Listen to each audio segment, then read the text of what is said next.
You're listening to As Read by Me, the podcast where writers read and readers listen. Welcome back, readers. I'm Dave Stiles, and I think we've got a pretty good show lined up. In today's episode, we have short stories from Jay Silber and Peter Waitze, and a poem by our resident poet, Paul Camarata.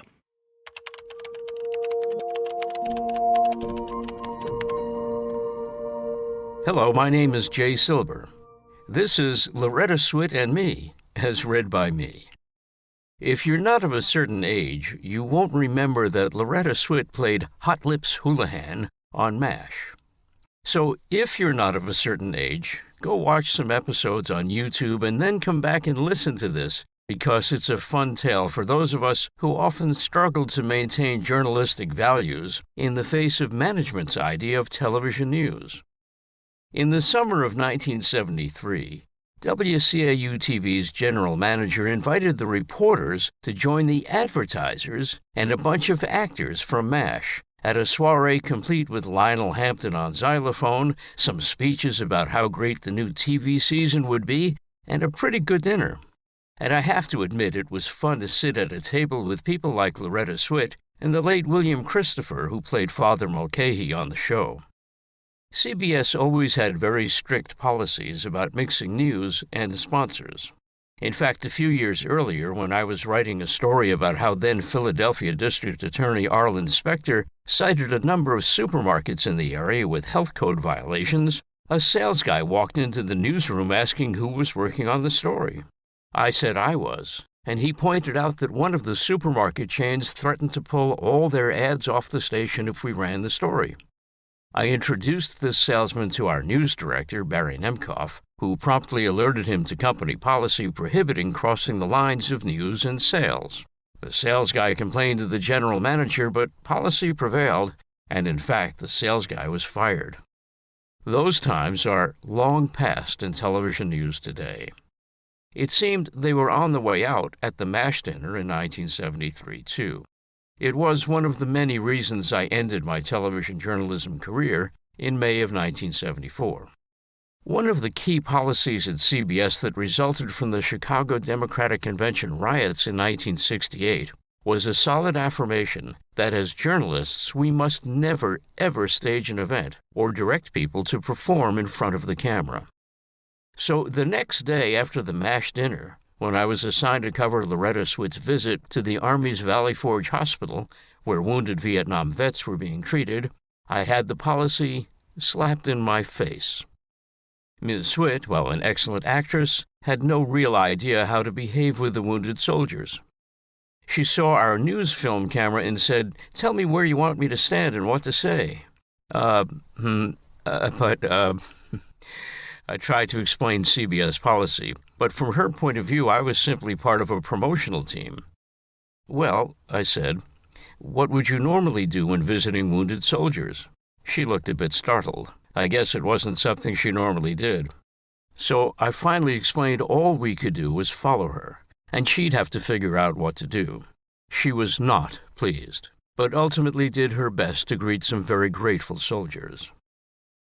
I watched the constant self-promotion of programs and personalities on so-called news broadcasts today, and realized those policies we cherished in the early 1970s are no longer relevant. Really? The question that raises, of course, is this: is local television news journalism? In a lot of cases, it's not.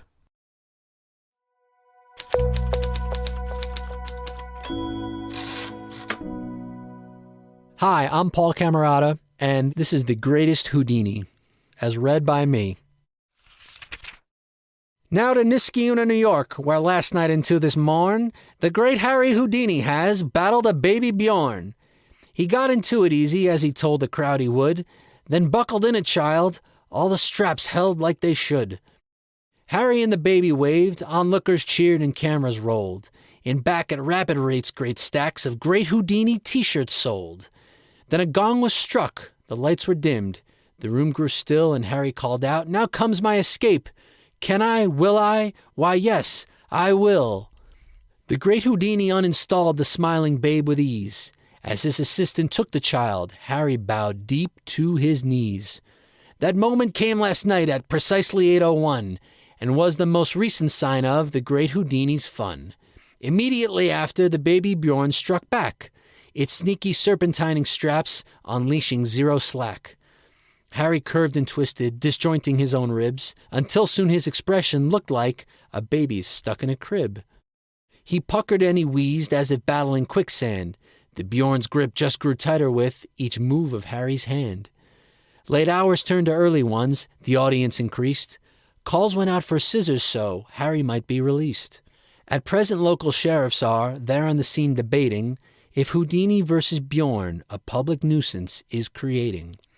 It's been 12 hours now, and the harness shows no signs of, what's that? Wait, stand by for an update? Why, yes. Newsflash now from Niskayuna up in New York State, where an unexpected twist has changed the great Houdini's fate. As just before Harry succumbed to baby Bjorn's death grip, Mrs. Houdini onto the stage made a surprise trip. And with a giggle followed by a motion like a snap, she emancipated the great Houdini from his deadly trap. The crowd was gaping, weeping, laughing, speechless, stunned, and wowed. The baby Bjorn lay beaten while the great Mrs. Houdini bowed deeply to the knees just like before Harry had done, placing on this death-defying night a memorable cap of fun.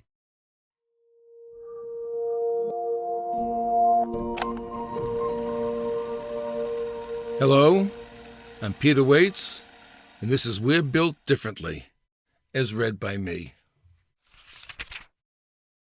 The forever popular comic strip Peanuts had interesting characters. Lucy was one of them, and she often had suggestions for the other characters. Her suggestions began, "You know what you should do?" A lot of the conversations between you-know-who and me start the same way, so sometimes I think I am married to Lucy. This might be news to a few people, but male brains and female brains are different. I think the female brain is more efficient and processes information faster. At some time in our early years, we get excited when we notice that boys and girls are externally built differently. And for the sake of science and for the sake of pleasure, even though we are told the explanations are no-nos, we don't stop exploring. We enthusiastically want to physically study and investigate those differences. At our early age, we are so excited by the external differences, we don't spend any time thinking about the reality that internally we are probably built differently too. In particular, our brains are significantly different. And these differences result in boys and girls, men and women, sensing things differently and processing information differently too. As a little boy, I didn't know about this construct, and I didn't know about this capability difference. Hell, even when I grew older, I didn't know these things, and I only learned about them a few years ago. Now, since I'm around young boys and young girls on a regular basis, as I volunteer in our schools, I manage to bring these important brain difference facts to them so they, too, will have some basic understanding of what will be a strong influence in their confusing relationships. With this fact in mind, that our brains are put together differently, it is time to get underway. I'm off to a slow start this year. So far, life has been good and has been quiet, very quiet, but with the usual annoyances and inconsistencies. The result is, I please some people and I displease others, especially you-know-who. For example, you-know-who mentioned that our bathroom sink isn't draining as fast as it should. She asked me if I noticed it, and I said that I did. And thus the Lucy side of you-know-who appeared. You know what you should do? We have some gel to unclog the drain. Didn't you know that? Oh, yeah, I said, I knew that. I even know where it is. It's on the floor in the guest room closet. She looked quizzically at me. She started nodding her head back and forth. Then why didn't you get some and pour some into the sink to free it up? Yep, I had disappointed her. It was a good question, and my male answer didn't meet her high standards of who I should be. To put it mildly, my answer frustrated her. It can wait. Yes, the drain was draining slower, but it was still draining, so what was the hurry? I mean, why do today what can be postponed until some future tomorrow? Hell, at our age, we may be able to avoid doing anything about the slow drain forever, and the next homeowner, he, she will take care of it. Her answer to my answer, which I won't print because it caused me to frown, convinced me to get the gel, to get it from the closet, and to get started freeing up the slow-draining problem. That was the audible exchange describing how our brains handled the situation. There was also a silent exchange when I thought to myself, hey, if you notice a slow-draining problem, and you obviously did, then why'd you mention it to me? How come you didn't get the gel out of the closet and pour it into the sink yourself? On the same day that you-know-who caused me to frown, last Friday to be exact, earlier in the day another woman caused me to smile. My last class of the day, every day, is with Mrs. Pennypacker. Mrs. Pennypacker is a pleasant 5th grade, 50-ish, attractive, and available woman because she's a widow. When I showed up, she met me at the door, and she said she forgot to tell me yesterday that the Friday afternoon math class wasn't going to be held. To introduce the kids to a drug prevention program, the school has a DARE member talk to them, and that is what was taking the place of the math class. I forgot to tell you about the DARE program, she said. There's no math class today, but I want you to come back Monday. I really, really, really need you. No problem, I said. I was grinning. I was happy. She made my day. For a brief moment, a very brief moment, I thought about hugging her, but I didn't. Mrs. Pennypacker, it has been a long, long time since any woman told me she needed me, so thank you. You have made my day. She blushed and she laughed. I think I made her day too. Thanks for joining us.